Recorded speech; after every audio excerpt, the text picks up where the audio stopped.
The Nigerian maritime industry is adopting environmental-friendly practices such as the development of greener shipping technologies and eco-friendly port practices. You're welcome to Nimasa this week, the program that takes you on a journey through the latest maritime innovation and industry trends. I remain your uncle, Moyoluwa Olutayo. You're welcome on board with us, for this sail is going to be an interesting one. I'll be right back.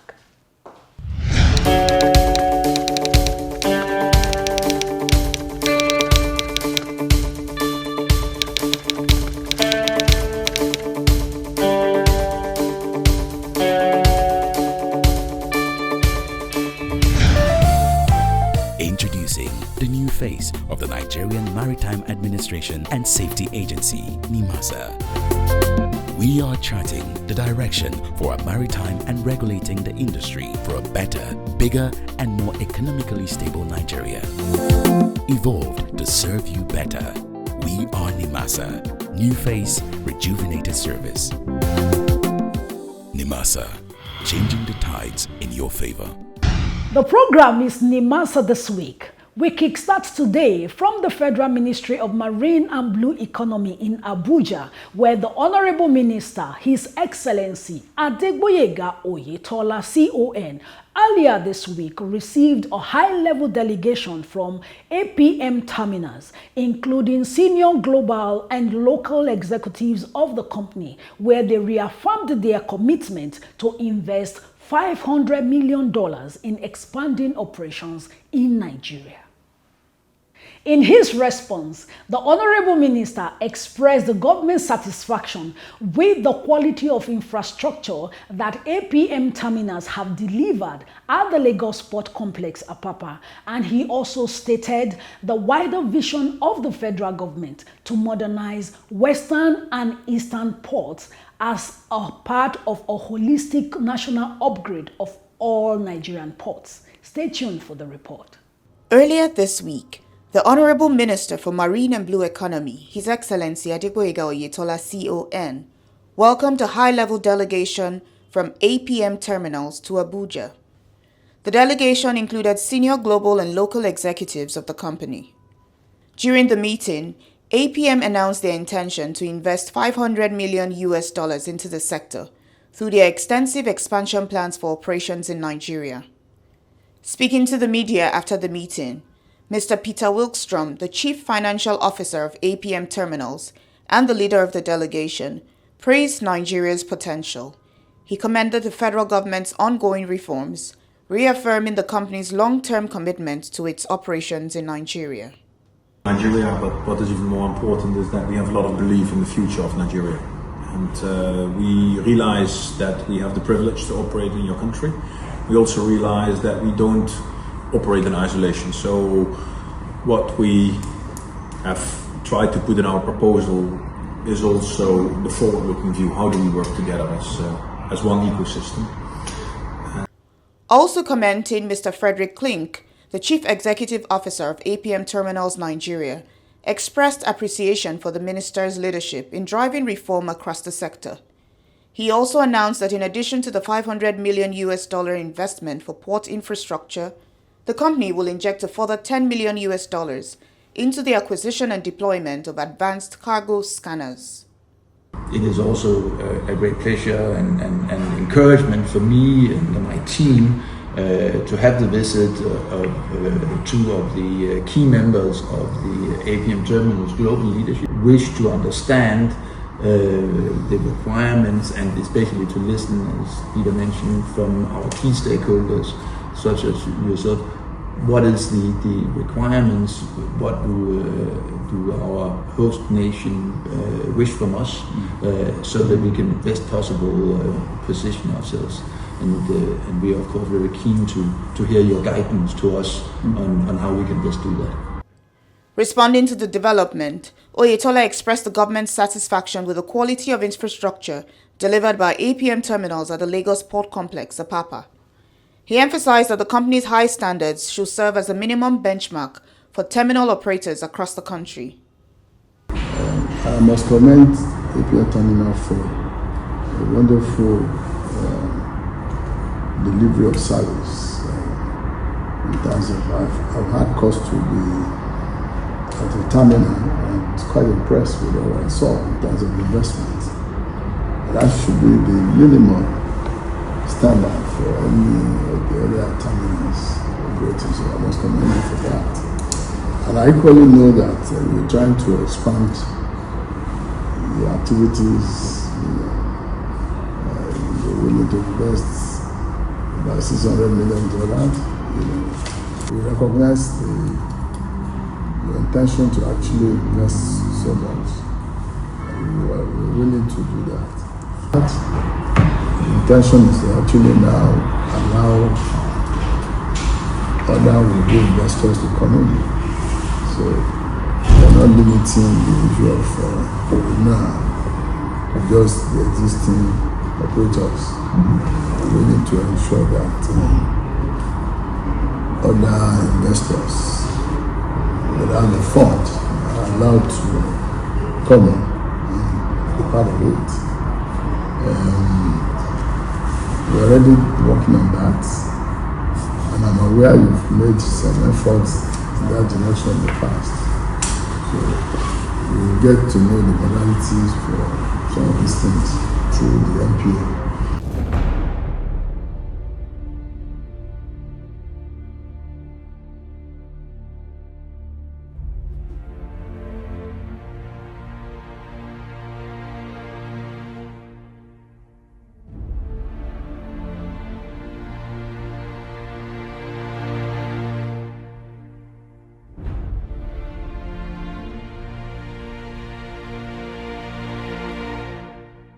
Still on the program, Nimasa this week. Members of the Nigerian Maritime Administration and Safety Agency Retirees Association, NIRETA, recently paid a courtesy visit to the Director General of Nimasa, Dr. Dayo Mubriola, at the Nimasa Towers headquarters, Victoria Island, Lagos. Here's a clip of the meeting. Members of the Nigerian Maritime Administration and Safety Agency Retirees Association, NIRETA, recently paid a courtesy visit to the executive management of the agency at the Nimasa Towers in Victoria Island, Lagos. Leading the delegation from NIRETA was the Chairman Board of Trustees, Mr. Akin Akinyosoye. The agency's Director General, Dr. Dayo Mubriola, the Executive Director of Finance and Administration, Mr. Chudi Ofodile, the Executive Director of Operations, Engineer Fatai Taye Adeyemi, and other senior management staff were all in attendance to receive the former staff members. NIRETA trustee, Pastor Olayemi Abbas, made a presentation on behalf of the association to the management of the agency, during which he outlined their main objectives, including to protect, promote, and advance the interest of all retired staff of the agency. We want to promote, protect, and advance the interest of retirees from Nimasa. We want to encourage their psychological, their health, well-being, and financial security. These are fundamental issues that have to do with retirees. And of course, even with those who are serving. Those who are serving want to be psychologically well, they want to be healthy, they want their physical wellness, and of course their financial security. We want members to benefit from a system that guarantees dignity and reasonable social security at the point of retirement, post-retirement. The DG CEO, Dr. Dayo Mubriola, on his part, reiterated how retirees are the footstool to where the agency is now, and assured the NIRETA delegation that their requests will be duly addressed. We appreciate your coming, and most importantly, we appreciate your contribution to the agency. You are the footstool that made the agency what it is today, so we cannot ignore that. And by so doing, it is important that we recognize that, and also, where possible, collaborate with you. Every concerns you have raised, we're going to sit down and look at it. And we respond back to you officially as you have come to make a presentation to us, we will sit down, look at our internal issues and challenges as it were today, and also come back to let you know which one of these requests can be addressed almost immediately, and some which we can defer, because out of sight is out of mind. If you say you left year 2021, and this is your first time of coming, and you are a very active member of the retiree, we need to interact. We need to find time to speak for each other. We need to come back. There are many opportunities if the retiree come and do something that he was doing before. I think it's better for the organization to use him than to use externally. But if he's not there, nobody will look for him.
In a major development for Nigeria's maritime sector, the federal government has taken a decisive step towards empowering indigenous ship owners.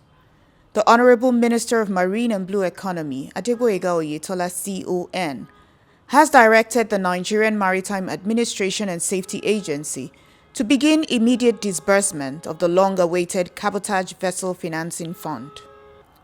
Established under the Cabotage Act of 2003, the fund is designed to provide financial support to Nigerian-owned shipping companies, helping them acquire vessels for use in coastal and inland waterways trade. Nimasa had issued a marine notice inviting qualified shipping firms to apply. Successful applicants may access up to $25 million each at competitive interest rates to procure vessels that meet international safety and performance standards. The fund will be administered in collaboration with approved primary lending institutions, ensuring professional and transparent management of the process. With the CVFF finally set in motion, Nigeria is charting a bold new course, empowering local operators, creating jobs, and reaffirming its place on the global maritime stage. The Nigerian Maritime Administration and Safety Agency, also known as Nimasa, plays a vital role in safeguarding and regulating Nigeria's maritime sector. Established under the Nimasa Act of 2007, the agency is responsible for overseeing all maritime activities within Nigeria's territorial waters and beyond, out into the high seas. From shipping operations to maritime safety and security, Nimasa ensures compliance with both international conventions and national laws. One of its key functions is the promotion of maritime security. Through its efforts, the agency has made significant strides in curbing piracy, illegal oil bunkering, and other maritime crimes.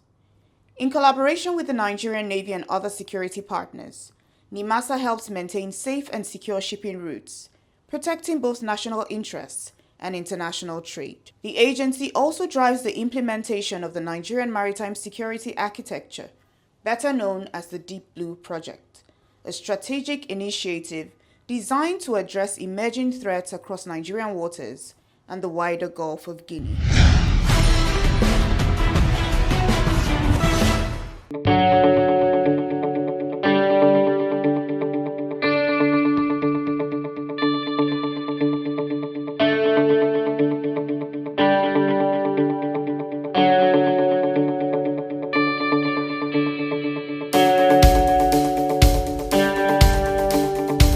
Welcome back on the program. We move on straight to the United Nations Sustainable Development Goals segment, where our focus today will be on the 12th goal titled Responsible Consumption and Production. Our guest for this segment today is Dr. Ibrahim Ladan, an Assistant Director with the Marine Environment Management Department of Nimasa. He will be speaking with us on why this particular SDG is very critical to the Nigerian's maritime sector.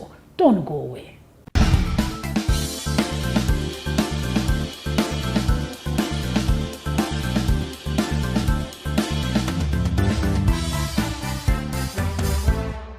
The maritime sector remains very crucial to the actualization of the SDGs.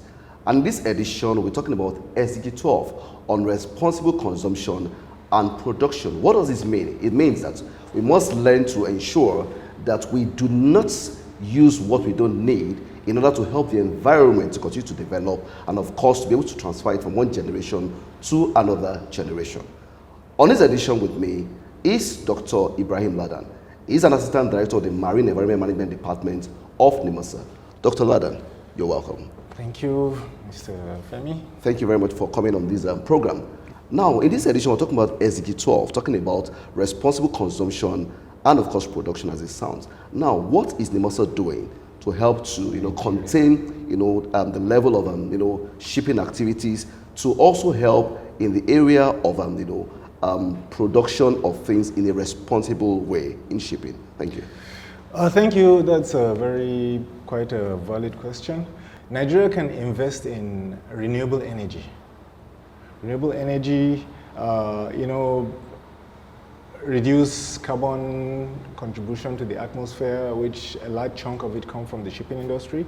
So investing in renewable energies will go a long way to help Nigeria align with this SDG 12 goals.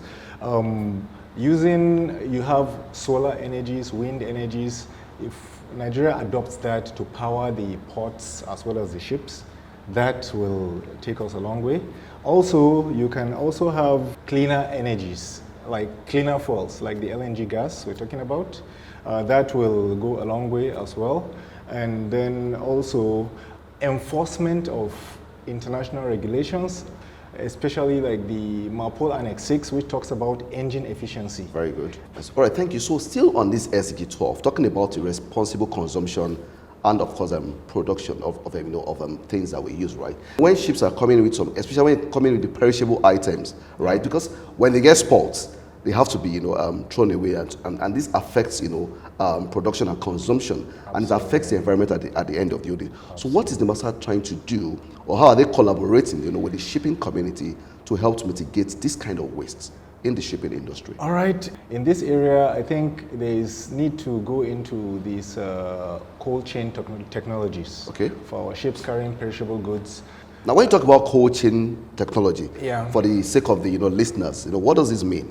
Okay, this is a kind of a technology that deals with temperature-controlled containers, okay, whereby you can monitor the temperatures real time of the containers as well as the goods inside the containers, especially with regards to the perishable items, so that will reduce the level of damage, damage deterioration, and that will now translate into reduction in the wastage that eventually results from there.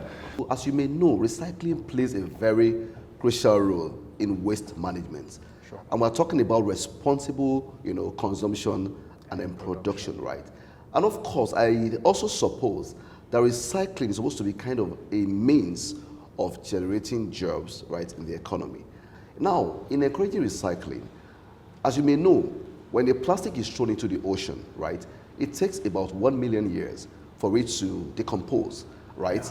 And then, of course, this is like saying it's almost impossible for it to decompose. And somehow, this plastics gets into the mouths of the fishes, right? And then, of course, it affects human beings because human beings still have to consume fishes, right? So now, what is your take on recycling for the man on the streets? And what is Nimasa doing to promote recycling, in the maritime sector? Of course, Nimasa cannot do it alone. Nimasa has to collaborate with NPA, Shippers Council, and other sister agencies and the private maritime industries in Nigeria. Can you just talk about that for us to just understand? Thank you. Recycling helps the country in terms of national economic growth. It has its environmental benefits. You're reducing pollution of the marine environment, and by extension, you're making your use of the marine resources sustainable and somewhat beneficial to everybody, and we're living a clean environment for the future generations. Wow, interesting. Now, finally on this edition, Dr. Ladan, now, in about 5 years from now, these SDGs are going to likely become obsolete, right? Yeah. What do you think would happen to the populace? So do you think there should be a continuation, or we should just review what we've been doing before and then continue after 2030? What's your thought, please, on this? Well, actually, you have, this is United Nations program, and you have different level of compliance by states, member states. And so for Nigeria, of course, we are part of the international community, so we need to have a review. It's a mix of both the options you gave. We need to review where we are, how we've achieved, and where we're lagging, and then try to identify how to close those gaps. SDG, stopping or not, I think the goodies gotten from this initial drive will need to be maintained, sustained, and with much more vigor. Thank you very much, Dr. Ladan, for speaking with us on this very important SDG 12, talking about responsible consumption and, of course, production. To our viewers out there, do you know that when you buy the things you do not need, when you consume things you do not need, it affects the environment because some of these things becomes wastes.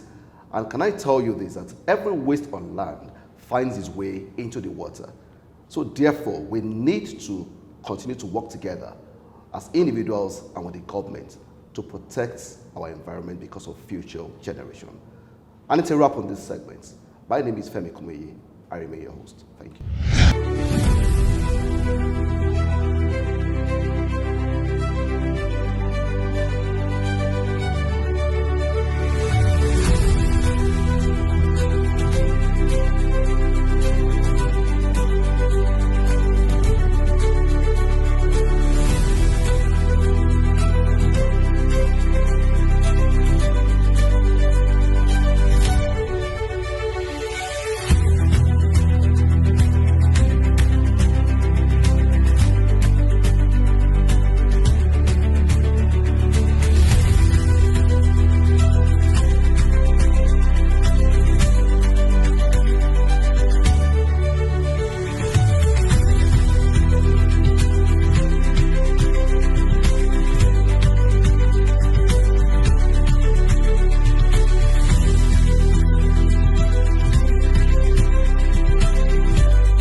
And it's a wrap.